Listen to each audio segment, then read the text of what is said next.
আজকে কিন্তু ঘুম থেকে উঠে দেখছি আকাশে ঘন কালো মেঘ।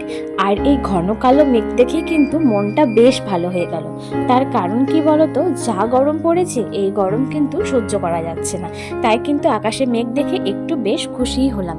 এর আগে একদিন সারাদিন মেঘ ডেকেছে কিন্তু বৃষ্টির কোনো দেখাই পাইনি, তবে আজ মনে হচ্ছে বৃষ্টির দেখা পাবো। যাই হোক, তারপরে কিন্তু ফ্রেশ হয়ে চলে এসেছি রান্নাঘরে। আর এখন কিন্তু আমি ভাতের হাঁড়ি বসিয়ে দিলাম। আমাদের বাড়িতে কিন্তু 9টার মধ্যে রান্না কমপ্লিট করতে হয়, কোনো কোনো দিন তো 8টার মধ্যে কমপ্লিট করতে হয়। তো সকাল সকালে কিন্তু রান্নাঘরে ঢুকতে হয়, ঘুম থেকে উঠে 7টার মধ্যে রান্নাঘরে কিন্তু আমি ঢুকে পড়ি। তো ওইদিকে ভাত বসিয়ে দিলাম, আর এদিকে কিন্তু চায়ের জন্য এখন আমি জল বসিয়ে দিলাম।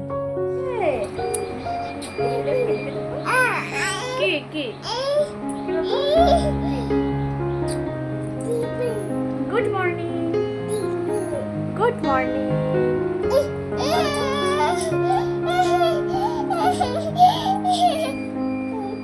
Good morning.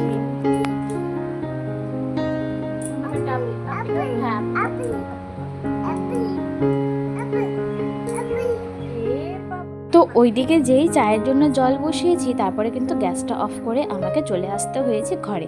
কারণ মেয়ে চিৎকার দিয়ে কান্না করতে শুরু করেছে, ঘুম ভেঙে গেছে। আর ঘুম ভাঙার পর দেখছে পাশে মা নেই, ব্যাস আর কি ওকে চুপ করে রাখা যায়? এখন না যত বড় হচ্ছে, মানে ঘুম থেকে ওঠার সাথে সাথে মেয়েও ঘুম থেকে উঠে পড়ছে, কি করে যে বুঝতে পেরে যায়। দাও, মুখ দাও। ই করো, ই করো। দেখি কেমন করে ই করে, ওরকম করে ই করতে হয়। দেখি আবার ই করো তো, আবার ই করো। তো গুনগুনকে তো দেখলেই ও একা একাই মুখ ধুচ্ছে। আর এই জিনিসটা না এখন ওর মধ্যে দেখতে পাচ্ছি যে ঘুম ভাঙার পর ও একাই বেসিনের সামনে চেয়ার নিয়ে চলে আসে।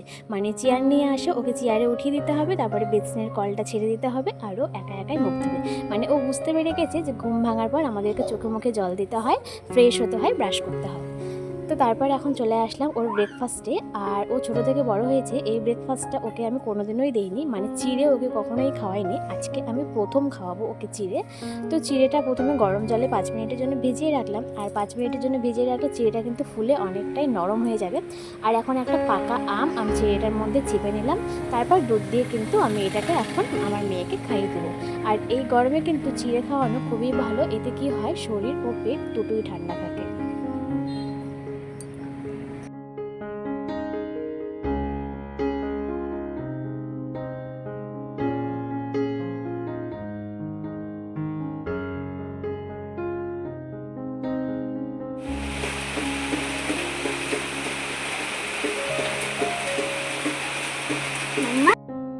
তো আমি তো ভিডিও শুরুতেই বললাম যে আজকে ঘুম ভাঙার পরেই মনটা ভালো হয়ে গেছে, কারণ আকাশে মেঘ দেখে যে মনে হলো বৃষ্টি হবে। আর দেখো আজকে কিন্তু ফাইনালি বৃষ্টি শুরু হয়ে গেছে, ঝমঝম করে বৃষ্টি পড়ছে। আর এখানে গুনগুনকে দেখো, ও বৃষ্টি পড়তে দেখে ও মানে এখন বৃষ্টিতে ভিজবে, তার জন্য ও 1 পা 2 পা করে এগিয়ে যাচ্ছে। তো আমি বললাম তোমার এখন বৃষ্টিতে ভেজার বয়স হয়নি মাম্মা, আরও একটু বড় হয় তখন আমরা দুজনে মিলে বৃষ্টিতে ভিজবো। তো এখন তারপরে চলে আসলাম রান্না করতে। রান্না বান্না কিন্তু কমপ্লিট হয়নি, আর এখন কিন্তু 8:30টার মতো বেজে গেছে। আজকে মেয়ে একটু বায়না করছিল, কোল থেকেই নামছিল না, তার জন্য একটু লেট হয়ে গেল। তারপরে রান্না বান্না করে কিন্তু কমপ্লিট করে চলে এসেছি ঘরে। আর এই যে গুনগুনকে দেখো, ও এখন ওর বইগুলো নিয়ে পড়তে বসেছে। তো সময় হয়ে গেছে এখন গুনগুনের স্নানের, এখন ওই 12টা 10-এর মতো বাজে। আর ওকে কিন্তু আমি সবসময় চেষ্টা করি 12টার মধ্যে স্নান করিয়ে দেওয়ার, খুব বেশি লেট হলে তবে 12:30টার মধ্যে করিয়ে দিই। তো স্নান টান করানোর পর এখন সোজা চলে আসলাম ওর খাওয়ার নিয়ে। আজকে খাওয়ারে রেখেছিলাম নর্মাল ডাল ভাত আর একটা ডিম সেদ্ধ। তো খাওয়া দাওয়া করার পর ও কিন্তু বেশ একটা লম্বা 2 ঘন্টার জন্য ঘুম দিয়েছিল। আর এখন হচ্ছে 4টের মতো বাজে, ও এখন দেখো ঘুম থেকে উঠেছে। আর উঠে ও জানালা খোলার চেষ্টা করছে, মানে ও জানালার উপরে উঠবে, উঠে ও যে গাছের পাতাগুলো দেখা যাচ্ছে সেগুলো হাত বের করে ওগুলোকে টেনে টেনে ছিঁড়বে। খুলছে না, হচ্ছে না, বলো খোলো খোলো।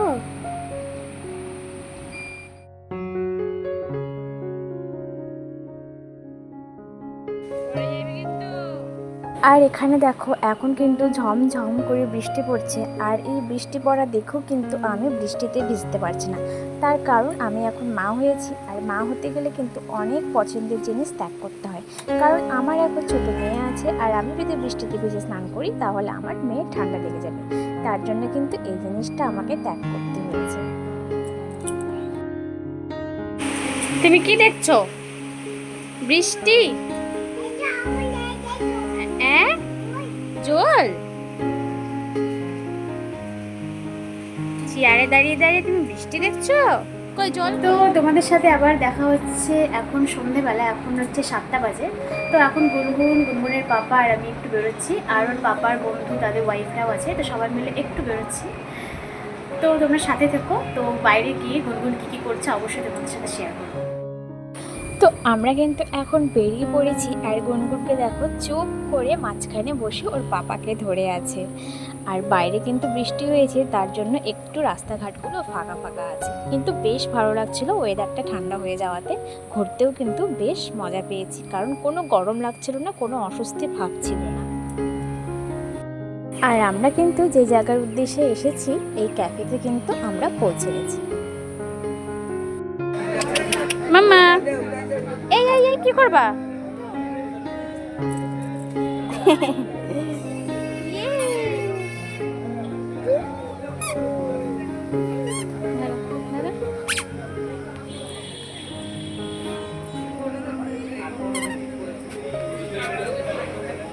পড়ে যাবে না? কোথায় যাচ্ছ?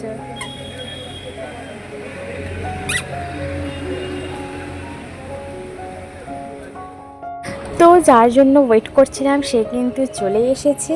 আর দেখো আমরা সবাই মিলে এখন বসে একটু গল্প আড্ডা মারছি। আর এই যে দেখো পুচকি, ওকে এত মিষ্টি লাগে দেখতে, এত মিষ্টি লাগে কি বলবো। ওকে আমি জিজ্ঞেস করছিলাম তুমি কি দিয়ে ভাত খেয়েছো, আর ও চুপ করে আছে। আর এই যে দেখো গুনগুন ওকে দেখে ডাকছে, যে দিদি দিদি বলে ডাকছে, ওকে হাত দিয়ে ডাকছে, মানে ওর কাছে আসতে বলছে।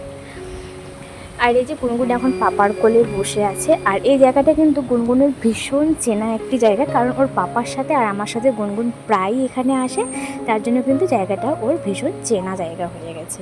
আর দেখো কেমন বদমাইশি করছে, দুষ্টুমি করছে, আসলে ওর একটু না চোখে ঘুমও চলে এসছে। আর এখানে পুচকি দেখো ফোন দেখছে, বায়না করছিল জন্য ওর মা ফোন ধরিয়ে দিয়েছে। মাংস? হ্যাঁ খাও খাও, হ্যাঁ মাংস ঠিক আছে খাও।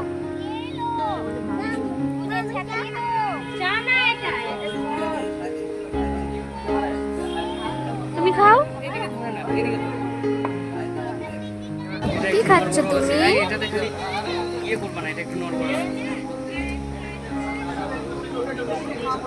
ভালো ভালো ভালো, এটা নাও।